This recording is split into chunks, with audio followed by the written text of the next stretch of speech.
revamped party, Naga People's Front Kohima Division organizes a consultative meeting at the central office on Tuesday. Besides supporting leaderships of the party, President Dr. Shirozile Lejiju and leader of Legislature Party Kuzoluzo Nino Party also appreciates Chief Minister Nltv Rio for including all the NPF legislators in the core committee on the Naga political issue. Following criticism over withdrawal of the non-cooperation towards Indian security forces, Eastern Naga People's Organization clarifies that they will continue to fight for justice of Oting massacre. The organization also clarifies temporary lifting done in order to pave way for interaction and arriving at a desired conclusion with the union government at the earliest. Nagaland Law Students Federation demands Union Home Minister's intervention and to initiate a probe into the felling of teak trees in Chumukidima Police Complex. NLSF terms DGP office statement justifying the cutting as baseless justification to manipulate public opinion. Zurangkong Students' Conference held peaceful procession from Watiyim Village Gate to Moyayimti Junction on Tuesday over shortage of teachers in Zurangkong area. More than 500 students joined in the procession as concerned department fails to respond to the long-awaited measures. Violent protests over unprecedented economic crisis claims at least 8 lives so far as the Sri Lankan government imposed a nationwide curfew in the island country. Several politicians' homes, including that of Rajapaksa's family, set on fire by anti-government protesters.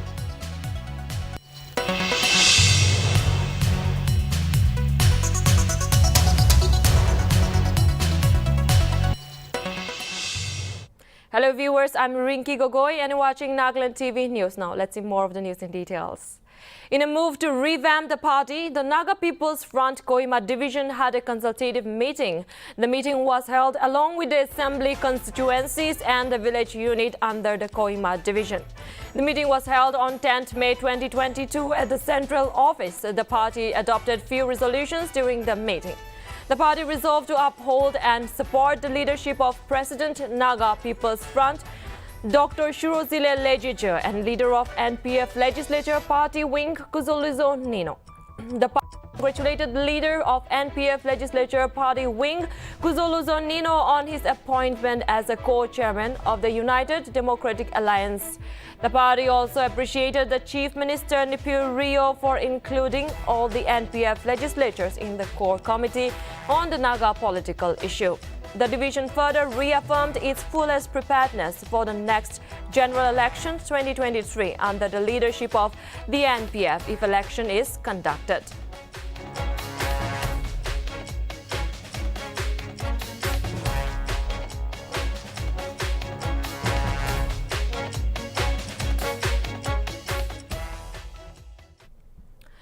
As the Eastern Naga People's Organization receives criticism over its recent move to temporarily withdraw the non-cooperation towards Indian security forces, the NPO calls for a joint consultative meeting at the Konyak Union Hall.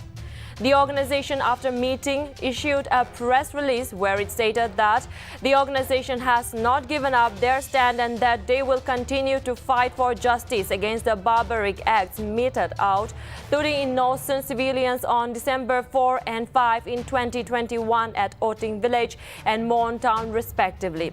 The organization also clarified the temporary lifting of the non-cooperation was done in order to pave way for smooth physical interaction with the government of India and for arriving at a desired conclusion at the earliest. Reiterating on its stand for justice, for the House further resolved to urge Ministry of Defence to grant prosecution sanctions as sought by the Nagaland government, book the culprits under the relevant court for trial and also place the action taken in public domain. It also resolved to urge the centre to compensate the families of the victims. The organization went on and warned the government, stating that the NPO will take its own course of action if there is delay in serving the justice.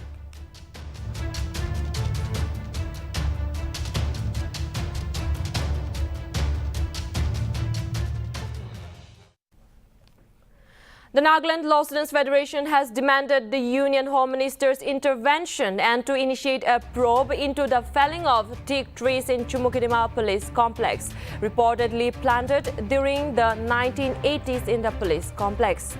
The NLSF issued a press release on May 10, wherein it stated that there has been a malefied intent in the felling of the teak trees within the Chumukidima Police Complex by certain officers of the police department. It further pointed out that at least 50 teak trees has been cut down and transported, which is in total violation of the Indian Forest Act 1927. Meanwhile, the Nagaland DGP issued a rejoinder with regard to the issue and justified the act, saying that the teak trees pose a security risk and were a hazard to the nearby buildings. To this, the Federation outrightly slammed and said that it is nothing but disinformation and baseless justification to manipulate public opinion unless all the required procedures for felling down the teak trees is made open in black and white in the public domain. Taking cognizance of the matter, the Nagaland Law Students Federation appealed to the Home Minister to properly investigate the case and book all the persons involved in the deforestation at police complex Chumukidima and penalize them under Section 33 Clause F for the Indian Forest Act 1927 and other provisions of the law if found guilty.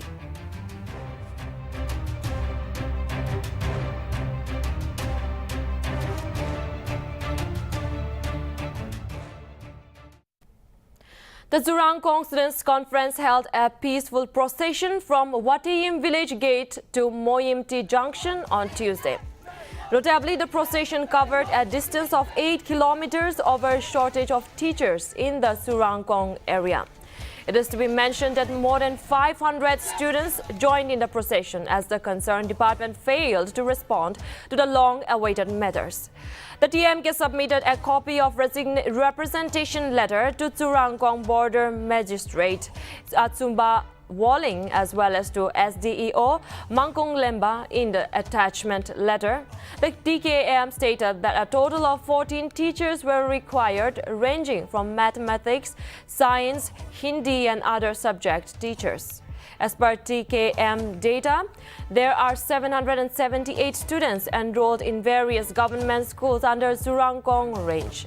The TKM president remarked that more than 20 villages and neighboring areas are currently experiencing shortage of teachers, good infrastructure and a slew of other challenges as well. The students are deprived of several opportunities, lagging behind their peers in other parts of the state. Therefore, the TKM has chosen to take various steps till the situation is investigated and immediate needs are met.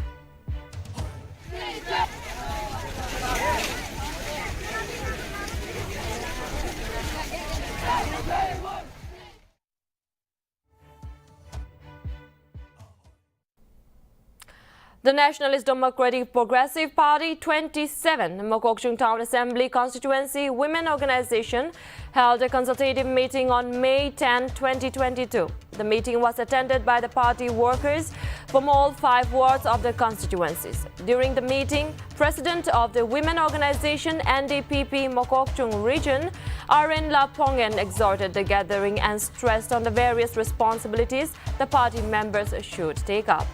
The meeting was also attended by Alemla Metsubo, who spoke about the importance of women participation in politics.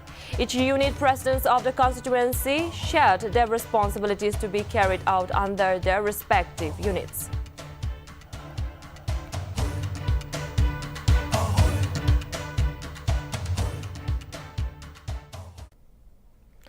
The PAC District Planning and Development Board meeting cum a welcome program of the newly appointed chairman, Kejinye Kalo, was held on Tuesday at its conference hall. Furthermore, Kejinye Kalo, while addressing the gathering, thanked the members for their cooperation and further urged everyone to continue to give their best services, for which he assured to give his support. During the meeting, the agendas that were discussed and approved were National Helpline for Senior Citizens, Nagaland construction of GHS Old Peg Village Building and upgradation of GPS Upper Komi to GMS.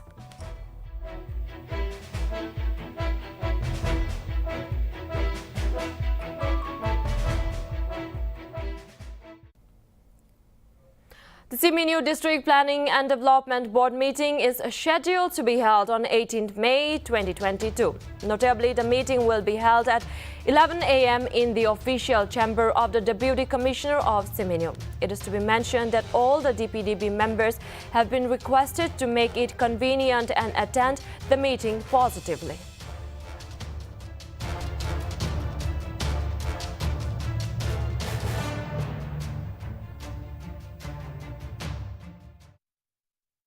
The new DPDB chairman of Woka, Dr. Chumben Murray, was welcomed on Monday during the monthly District Planning and Development Board meeting held at the DC's conference hall.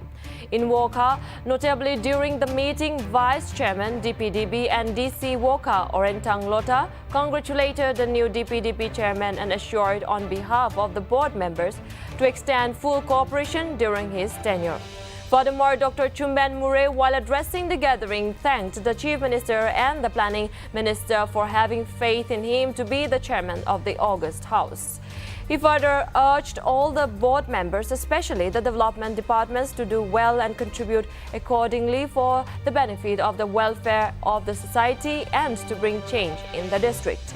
Meanwhile, along with the Murray, the board also welcomed two new members, SS NST Crisotulio Angami and Functional Manager DIC Bhandari and Zaben Odio.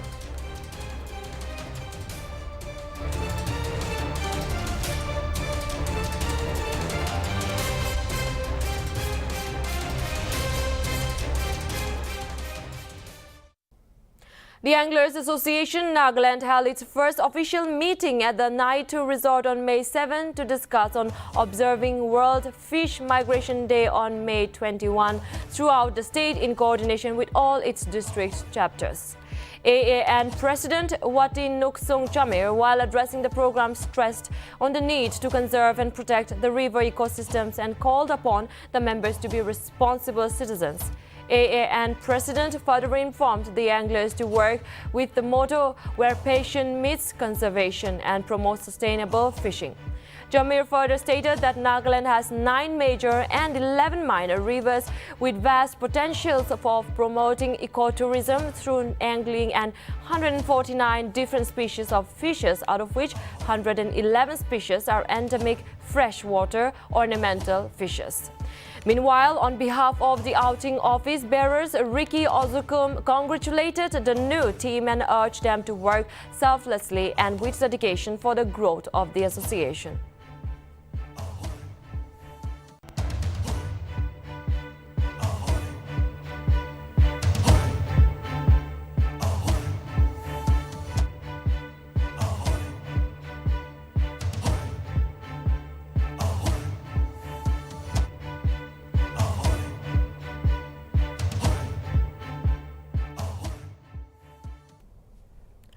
A coordination meeting with FPOs and an awareness program on entrepreneurship in agriculture was held on Monday at the Farmers Producer Organization office in Zunheboto town. Notably, the awareness program was organized by the Department of Agriculture, Zunheboto district. During the meeting, the FPO chairman, Holuto Ayemi, highlighted the importance of FPOs in marketing and registration of businesses with MSME and also gave insights on branding and packaging for value addition. Meanwhile, Agricultural Inspector Kikato Jimomi discussed the activities and action plan of the Department of Agriculture.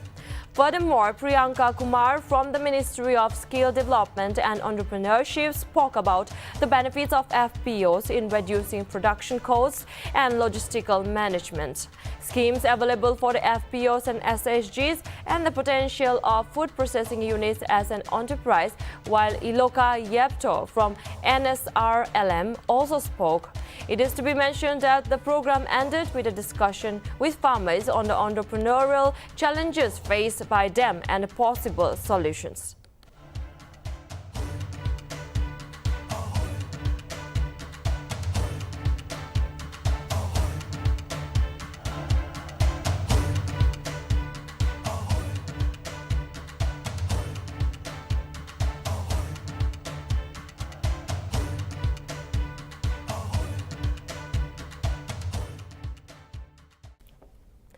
The Nagaland government has extended its invitation to the business to invest in the education sector in the state.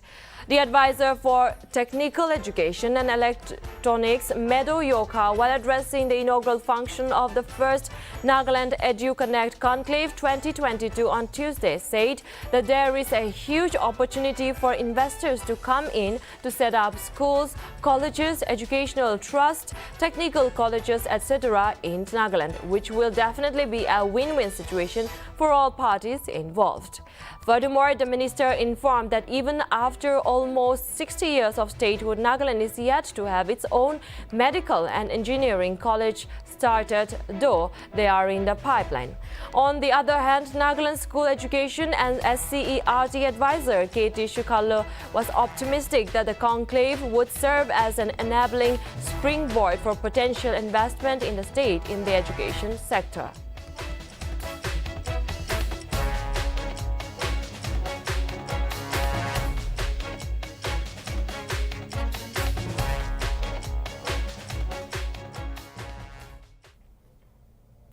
DC of Mon Tavasilin K handed over learning resource equipment to the government of Higher Secondary School of Aboy, Tizit in Naginimora and Mon Town under the Mon district in a virtual program on May 9. Each school were given 5 Lenovo desktops with UPs, 1 HP laptops, 1 Epson projector with screen and 1 Ahuja speaker to enhance students' learning. The schools were selected under the Digital Equalizer program of the American India Foundation, focusing on the bridging the educational and the digital gap by bringing technology to under-resourced schools across India. The AIF is set to provide training to school teachers in technology as well as project-based learning methods. The teachers will be trained in interactive and dynamic teaching methods to replace rote learning.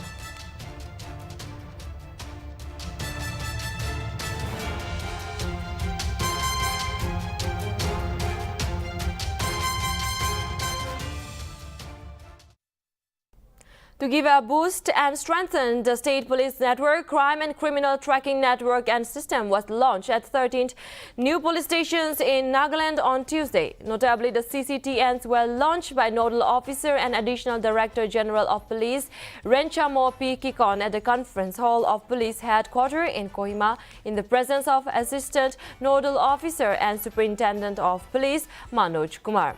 While Superintendent of Police SCRB Krodi Redso, CCTN's state core team and officers from 13 new police stations were also present during the launch. It is to be mentioned that with the 13 new police stations getting CCTNs, Nagaland has now a total of 78 police stations whereby CCTNs are implemented. It may also be mentioned that a 3-day CCTNs role-based training is currently underway for the officers of the 13 new police stations from 10th to 12th May 2022, conducted by the CCTN State Core Team in the police headquarters.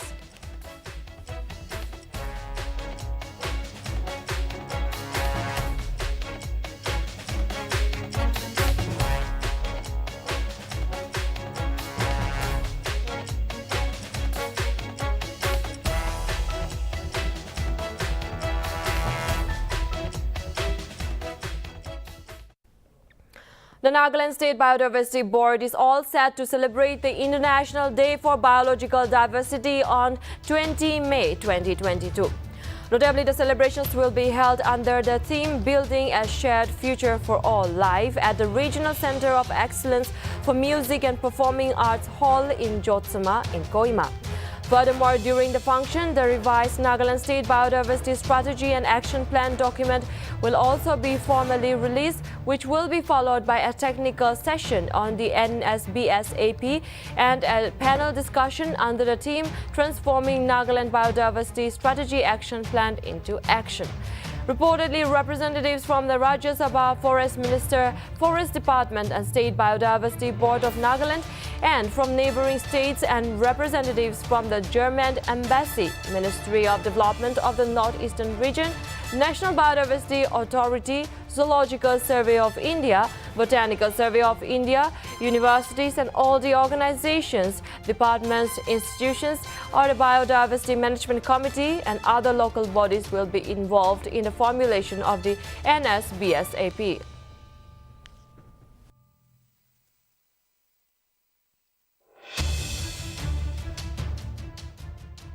HIV Ombudsman for Nagaland and Joint Secretary, Health and Family Welfare IAS Ajit Kumar Ranjan conducted a review meeting with the Nagaland State AIDS Control Society at IDSP Hall of Directorate of Health and Family Welfare on May 10.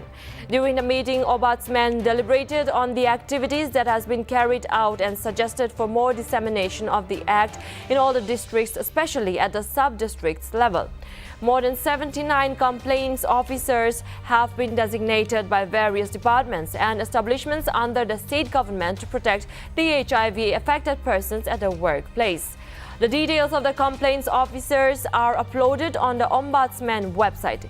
Individuals can lodge complaints at their email hivombudSMAN@NC or telephone at 037022700047.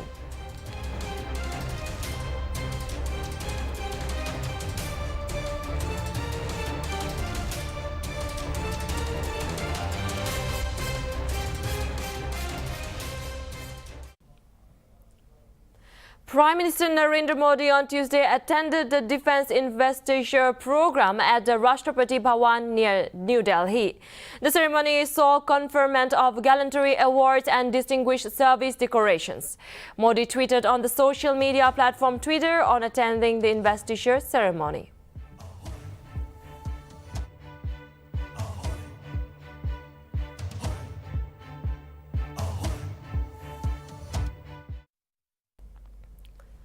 Union Home Minister Amit Shah represented the President's colours to the Assam Police for their exemplary services in Guwahati on Tuesday. Shah in his address said that on this historic occasion he is proud that the Assam Police are the 10th police force in the country to receive the honour. The President's colours is an extraordinary achievement for any police organisation and said that it is a matter of great pride for Assam. Assam Chief Minister Hemonto Biswa Sarma, State Director General of Police and several dignitaries were present in the occasion.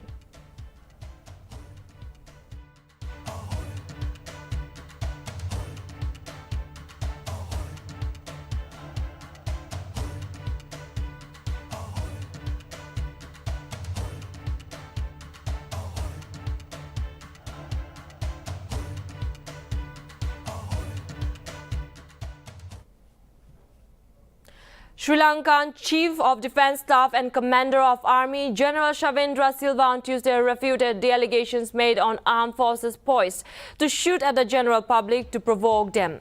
Silva, while rejecting the statement, assures the general public that the members of the armed forces will not resort to such disgraceful acts under any circumstances. The allegations were levelled by Duminda Nagamua of the Frontline Socialist Party.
Four Russian regional governors resigned on Tuesday as the country braces for the impact of the economic sanctions. The heads of Tomsk, Saratov, Kirov and Mariel regions has announced their immediate departures from office, while the head of Ryazan region says that he will not run for another term. Elections are scheduled to take place in all the 5 regions in September, and though the regional heads are elected, they are politically subordinate to the Kremlin. Head of Center for Development of Regional Politics, Head Ilya Grashikenov, said that the Kremlin was removing weak governors amid a worsening economic outlook for the country, driven by Western sanctions.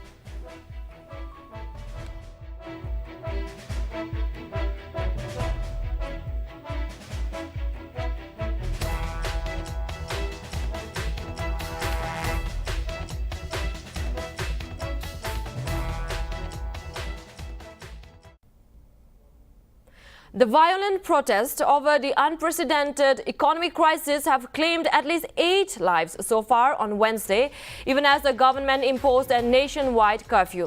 Several politicians' homes, including that of the Rajapaksa's family, have been set on fire by the anti-government protesters. The civil unrest in Sri Lanka has escalated to unprecedented levels over the past few days as the protests against the country's government over the economic crisis continue.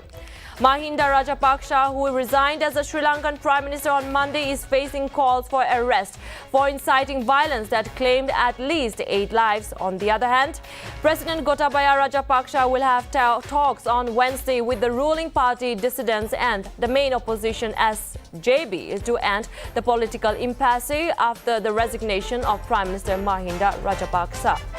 Meanwhile, the Indian High Commission in Colombo Wednesday dismissed speculative media reports about New Delhi sending its troops to Sri Lanka.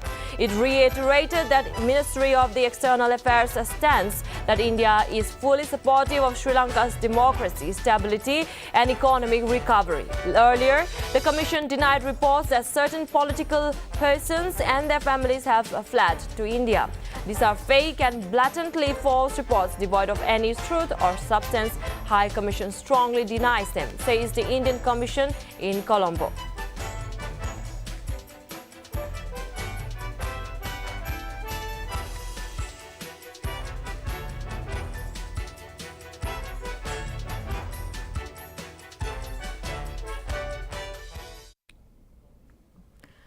The Supreme Court on Wednesday put the controversial sedition law on hold and allowed the center to re-examine the provisions as per its previous request. Notably, the court bench also said that no case will be registered under Section 124A IPC till the time the reviewing is completed by the government, while those already facing sedition charges can approach courts for bail. The court also said that reliefs were granted to the accused by courts would continue and fixed the 3rd week of July for hearing pleas challenging the validity of the provision. By then, the center would have the time to undertake the exercise to re-examine the provision. The court also mentioned that the provision would remain suspended indefinitely until further orders. It is to be mentioned that the Section 124A of the IPC, which deals with sedition, was drafted by Thomas Babington